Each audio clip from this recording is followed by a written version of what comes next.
تو سر یہ آگے میں نے ویسے کشف اور شہود کا بھی رکھا تھا، لیکن اس پہ یہاں تھوڑی بات ہو گئی. تو یہ تو پھر سورس آف نالج میں بھی لے آتے ہیں. جی ہے نا. میں آپ کو بتاؤں، آپ رسل کی کتاب پڑھ لیں نا، مسٹیسزم ان سائنس، کیا نہیں مسٹیسزم ان سائنس والا، وہ کہتا ہے کہ سائنس کی تمام ایجادات جو ہیں، ڈسکوریز، یہ مسٹیکل لیپس ہیں، یہ انٹیوٹیو لیپس ہیں. بلکہ اس کی ایک شکل خواب بھی ہوتی ہے. بینزین رنگ سائنس میں بہت مشہور ہے. یہ جو سائنسدان تھا، اس نے خواب میں نا وہ اس کا نقشہ دیکھا، خواب میں اس کو کش ہوا. اچھا دوسرا میں آپ کو بتاؤں، John Coleridge, Samuel Taylor Coleridge, modern romantic poetry کا بڑا شاعر. جوڑی تھی ورڈزورتھ کی اس کی، دونوں نے مل کے کتاب لکھی لیریکل بیلڈس. اس کی one of the top most نظم کا نام ہے کبلائی خان.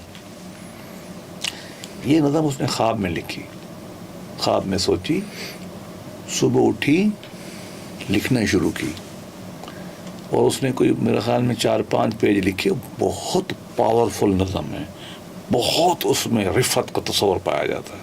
اٹھان بڑی کبلائی خان بادشاہ کی، اس کی دربار کا شان و شوکت، سمجھو کہ فردوسی کی طرح جو رستم کا دربار نہیں بیان کرتا، ایسا ہی. اتنی دیر میں ایک دوست آ گیا بن بلائے، اس نے کنڈا کھٹکھڑایا، اس کے دماغ میں بولی، اور وہ نظم آتی ہے. اس نے پوری کوشش کی، پورا نہیں کر، خیال ٹوٹ گیا، نہیں زندگی بھر نہیں کر سکا. اب یہ اس نے لکھا ہے، میں نہیں بتا رہا، یہ ایکسیپٹڈ ہے ہماری لٹریچر میں. صحیح. اب خواب میں بھی اس کو یہ کشف ہو رہا تھا. ٹھیک. تو سائنسدانوں کو تو بہت ہوتا ہے، ہم سب کو ہوتا ہے. آپ بیٹھے بیٹھے چیز سوچ رہے ہیں، سب یکدم سمجھ آ جاتی. میں خود ایک قانونی مسئلے میں، مجھے عدالت نے ایک مسئلے میں معاون بنایا ہوا، پہلی دفعہ تاریخ میں وہ مسئلہ پیش ہوا ہے. اچھا.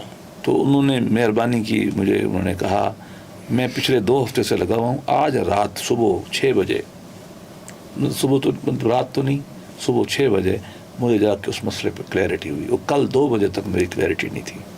اس سلسلے میں بہت بڑے ایک لا کے بندے سے ملا بھی کل، تبھی میں آپ کو چھوڑ کے گیا تھا، مجھے کلیئرٹی نہیں ہوئی، میں اس کو تھی. اور 2 ہفتے کی میں یکدم میرے اوپر سارے راز وہ کھل گئے. اب اس کو ہم کشف کہہ سکتے ہیں. صحیح. ٹھیک.